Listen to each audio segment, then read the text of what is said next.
Hi, it's Dwyer from GamblersAdvisory.com.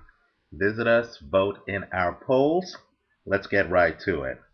This weekend, this Saturday, there is an IBF welterweight title eliminator between former champion Kermit Cintron, who is 29 and 2 with 27 knockouts.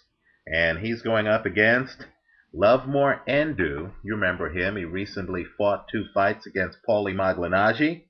And Lovemore Endu is 46 and 10 with 31 knockouts. Now, at first glance, many people have contacted us and have told us that Endu should have been given the decision against Paulie Malignaggi. They feel that Lovemore Endu, who has never been knocked out, is a good bet in this fight.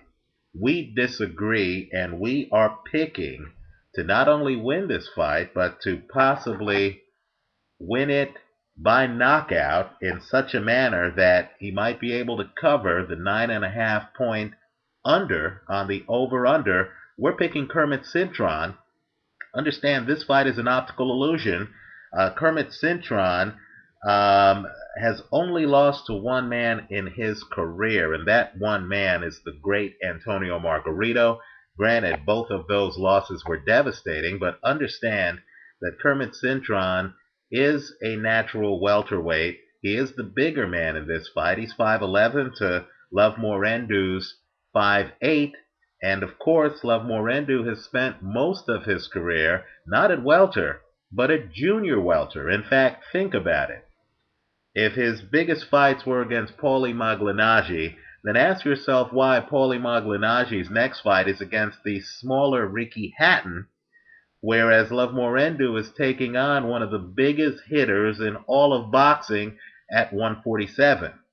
In fact, if you look at Lovemore Endu's record, you'll see he's only fought at welter one time in his career, and now he's fighting a hitter who has knocked out 87% of his opponents. Let me repeat that. Kermit Cintron is a big hitter who has knocked out 87% of his opponents. Can you imagine what's going to happen in this fight when Kermit Cintron realizes that he's not facing Antonio Margarito? He's not facing a guy who can walk him down. He's actually facing a guy who has knocked out a smaller percentage, 54%, of his opponents at a smaller weight division. In other words, Cintron has been in with many heavier hitters than Lovemore Endu. In fact, he fought Mathis. Of course, he fought Margarito twice. He fought Mark Suarez. He fought David Estrada.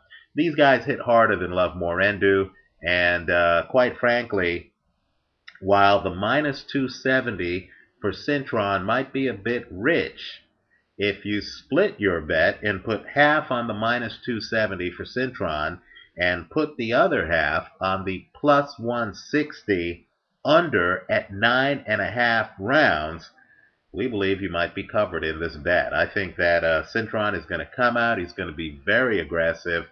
I don't believe Lovemore Endu has ever been hit like he's going to be hit by Kermit Cintron. Also, since it is an IBF welterweight title eliminator, you can imagine Cintron has all of the motivation in the world to get back in the title picture. He recently signed with Lou DiBella. DiBella has big plans for him. He needs to get by this fight. We believe that he will. Also, food for thought. Cintron is American. Lovemore Endu these days, he was born in South Africa. He's fighting out of Australia. This fight is actually taking place in the United States. We believe that, both of these guys are going to push it, but if it does go to a decision, I would not be surprised if the hometown guy gets the decision. And so here we urge you to take a look at the difference in size, 5'8" to 5'11". Take a look at the difference in reach, 74 inches for Cintron to 68 inches for Endu, and just take a look at the knockout ratios and the history.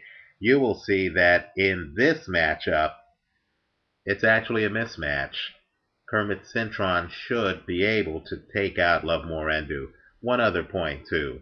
What was clear in the Maglanachi fight is that Endu is better as a stationary fighter. You can imagine that when you have two sluggers coming together and being stationary, then the idea of this fight going 9.5 rounds, which is the over-under, is very unlikely. In other words, for the fight to go 9.5 rounds, that means it has to hit the 1 minute and 30 mark of the 10th round. Going through Kermit Cintron's record, you will see that, first of all, he didn't go 9.5 rounds in either fight against Margarito. He knocked out Mathis in 2 rounds. He knocked out Suarez in 6 rounds. He knocked out a couple of guys, Feliciano and David Estrada, in 10 rounds. But again, those guys were natural welters. Here you have Lovemore Endu, who does not have the quickest hand speed. He is not a natural welter.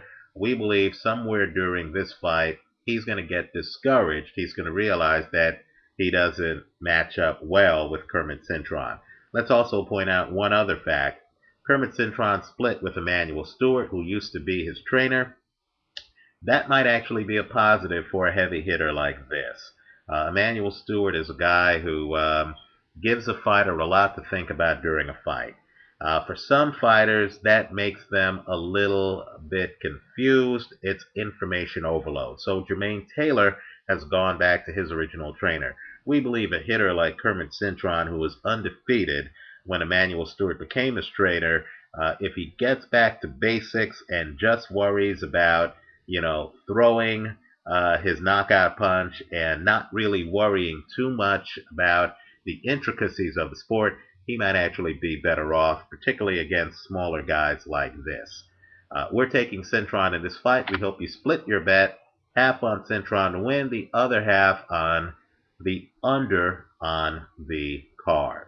The under might actually be a better bet than Cintron by knockout, because with the under, if either Endu or Cintron ends this fight inside of 9.5 rounds, you win. And the payout is a nice plus 160 on that under. Good luck, and visit us at gamblersadvisory.com. Vote in our polls. Let us know what you think on this fight, and of course, leave comments for us here on YouTube. Thanks for watching.